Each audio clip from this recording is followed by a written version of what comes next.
Jets coming. Carr puts some air under it. Wide open is Ruggs for the touchdown.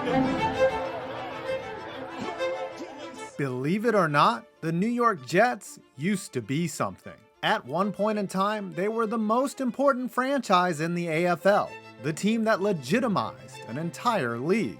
Back then, the Jets personified the glamour and pomp of Broadway. And even just 10 years ago, the Jets were on the come-up. Can't wait. Now they find themselves in a one-room efficiency on Loser Street, a rap sheet of failure so long Bill de Blasio is impressed. Why does this now eternally disappointing team color the defeatist personality of so many New Yorkers? What has happened to the former David who slayed the Goliath of pro football? Today, let's answer the question, why are the New York Jets so bad? What is the hardest thing about Valentine's Day? No, it's not picking out a gift. It's pretending to be excited when you get one. Let me tell you, nothing gets a man more revved up than cold, hard, food-slicing steel.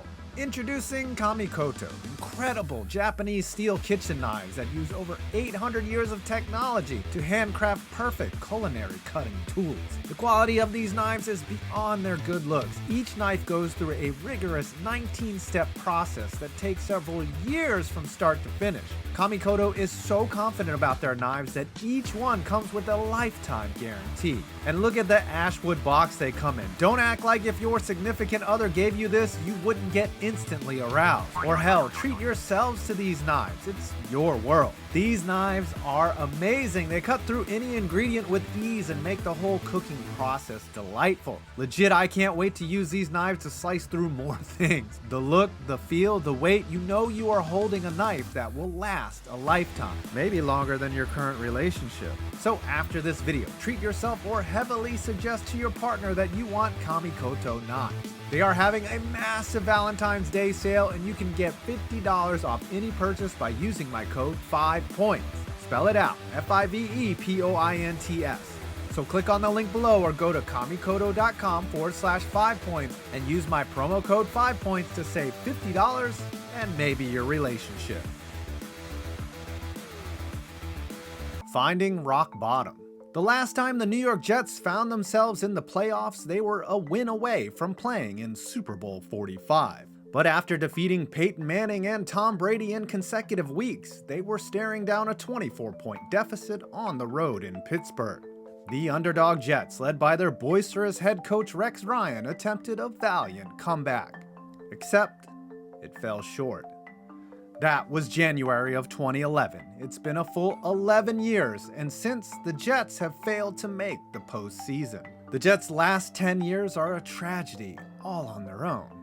Let's dig even deeper. Rex Ryan loved his first ever draft pick so much that he tattooed his likeness onto his body. Mark Sanchez may not have been the driving force behind 2 conference title appearances in 2009 and 2010, but he played well enough to take down some of the game's best: Carson Palmer, Phillip Rivers, Peyton Manning, and Tom Brady.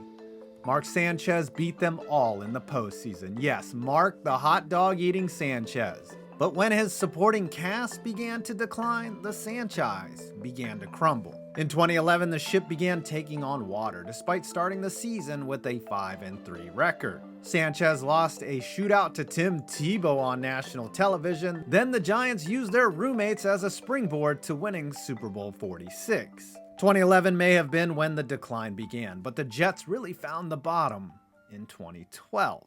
Spending real-life draft capital on Tim Tebow didn't help New York out of a 6-10 season, one that cratered into the ultimate embarrassment. On Thanksgiving Day 2012, the Jets welcomed their arch rivals, the New England Patriots. Already down 14 with 9 minutes to go in the second quarter, this greatness happened.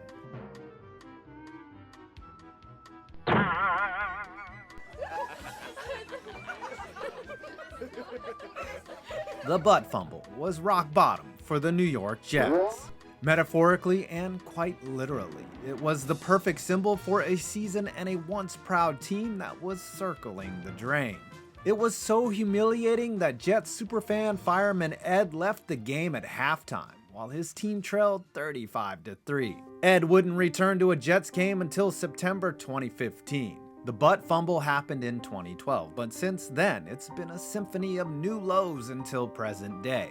Let's figure out how we arrived at so much pain. The Jets have put together just one season with double-digit wins since 2010, and it happened because of dumb luck. When linebacker Ike Enemkpali punched Geno Smith in the jaw, it forced veteran journeyman Ryan Fitzpatrick into the lineup in 2015. The Jets had assembled two Pro Bowl receivers on the outside in Eric Decker and Brandon Marshall, and Fitz became the first Jets QB to throw 30 touchdown passes in a season. That Fitz magical year included an overtime upset of the New England Patriots, but culminated in a disappointing loss to the Buffalo Bills in Week 17, one that kept them out of the postseason. A year later, Fitzpatrick plummeted back to earth, but not before the Jets gave him a new contract. In Week 3 in Kansas City, Fitz threw 0 touchdowns and 6 interceptions. The Jets began to jet. Marshall and Decker were gone after the 2016 season. Fitzpatrick took his magic and tragedy to Tampa Bay, and the Jets were once again as directionless as ever. The 2017 season was especially listless. The Jets' quarterback room featured 38-year-old Josh McCown and Bryce Petty, who served as nothing more than a placeholder for the team's next new rookie. That team finished 5-11, but were in a position to draft their quarterback of the future. A quarterback who threw tight spirals in a rain-soaked pro day. A quarterback who played the best game of his college career in a Rose Bowl Classic that pitted number 2 pick versus the number 3 pick. Gangrene savior who contracted mononucleosis to start the 2019 season. After what was a promising rookie campaign, Jets quarterback Sam Darnold appeared in this ESPN graphic in the second week of the season. Backup Trevor Siemian led a Monday Night Football loss to Freddie Kitchens' Cleveland Browns. The Jets' new head coach was the space alien known as Adam Gase, a Peyton Manning product whose failures in Miami didn't preclude him from another job in the AFC East, even if his introduction made him look like he ate an entire bottle of Adderall before sitting down at the table. Whatever promise Sam Darnold had shown in the 2018 season came crashing down during the start of the 2019 campaign. But as the season went along, Darnold grew up. His body had purged the virus and he seemed destined for stardom after leading the Jets to a 6-2 finish down the stretch. Once again, it seemed like the Jets were turning the corner. Fuck no, they weren't. Darnold's virus gave way to the actual virus and the parasite that was Adam Gase. The 2020 Jets were spectacularly bad, starting the season 0-13 and hitting one of the many rock bottoms in a Week 13 loss when defensive coordinator Greg Williams called for a cover 0 blitz at the absolutely wrong time. The Jets jetted. And to add insult to injury, the Jets were beaten out for the first overall pick by their fellow dumpster dwellers, the Jacksonville Jaguars. So the Jets missed out on surefire prospect Trevor Lawrence. Plenty of teams miss on quarterbacks, but almost no one has been as inept as the New York Jets. Since 2009, these are the starting quarterbacks that the Jets have acquired through free agency or the draft. Mark Sanchez, who cost the team the 5th overall pick in 2009. Greg McElroy, a Wonderlic whiz out of Alabama, was a 7th rounder. The Jets spent a 2nd rounder on Geno Smith in 2013, one of the worst QB drafts in history. The team acquired Michael Vick and Ryan Fitzpatrick, the latter whom they gave a $12 million contract in 2016. There was Bryce Petty, a 4th rounder from Baylor who finished his career with 4 touchdowns and 10 picks. Then came Josh McCown, who, well, let's face it, might have been the best Jets quarterback of the 2010s. He somehow earned a total of $6 million from the Jets. We touched on Sam Darnold, a former 3rd overall pick. Throwing a few spot starts from Luke, who the Falk is that, Trevor Siemian, and Joe Flacco, and that covers all the Jets' starting quarterbacks from 2009 to 2020. The Jets invested 2 top 5 picks, a 2nd, a 5th, and a 7th round pick on quarterbacks in the draft. Absolutely none of them received a 2nd contract with the team. It's easy to suck in the NFL, and the Jets have that blueprint down pat. New York has also struggled immensely identifying talent at another key position, cornerback. Picks were spent on Kyle Wilson, D. Milliner, and Dexter McDougal. They also whiffed on a ton of other picks from 2012 to 2014. first and second round names like Quentin Copel, Stephen Hill, and Jace Amaro were especially egregious. And it doesn't matter who the GM is, puppeteering Woody Johnson or Mike McCagnon, the Jets have been bad at drafting from top to bottom. But the only way to correct course is to pick themselves up and start again.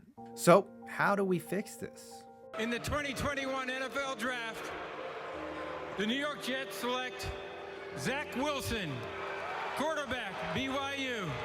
It's to put your faith in the Mormon missile, Zach Wilson. Wilson did improve as the 2021 season went on. Nothing spectacular yet, but improvement is improvement, and the Jets have no choice but to exhibit patience. The Jets do have young playmakers on offense and defense, names like Elijah Moore, Braxton Berrios, John Franklin Myers, Quinnen Williams, Michael Carter, and also Michael Carter. There's a core of young talent, and the Jets can help out their number 2 pick by adding another outside target and more talent on the offensive line. Fortunately, the Jets made one of the smartest trades in recent memory, shipping Jamal Adams, aka Blitz Boy, to the Seahawks in exchange for 2 firsts and a 3rd. The Jets spent 2 of those picks on Elijah Vera Tucker and trading back for additional picks, including Michael Carter. I don't know which one though. They either need to get Mekhi Becton healthy or consider trading him for more draft capital. The Jets do have options in the 2022 draft, currently sitting on a pair of top 10 picks. That's what we call leverage, and it's up to them to use it correctly, though given their history. Trust Robert Saleh to build a strong defense that mirrors the one he built in San Francisco. Then, as always, build around Zach Wilson. The future isn't that dark, but with gangrene, it's always murky. Yes, there is so much more to why the Jets have been awful. Their seemingly disinterested ownership, Bill Belichick and the napkin, the draft fail montage, the string of bad executive hires, but at the end of the day, their last decade has been defined by a key point of failure. Why are the New York Jets so bad? Well, take your pick. With the 51st pick in the 2016 NFL Draft, the New York Jets select quarterback Christian Hackenberg, Penn State. Well, I hope you enjoyed this video. Please do not forget to subscribe, like, or comment in that order. I'm 5 Points Vids, and you made it to my next video.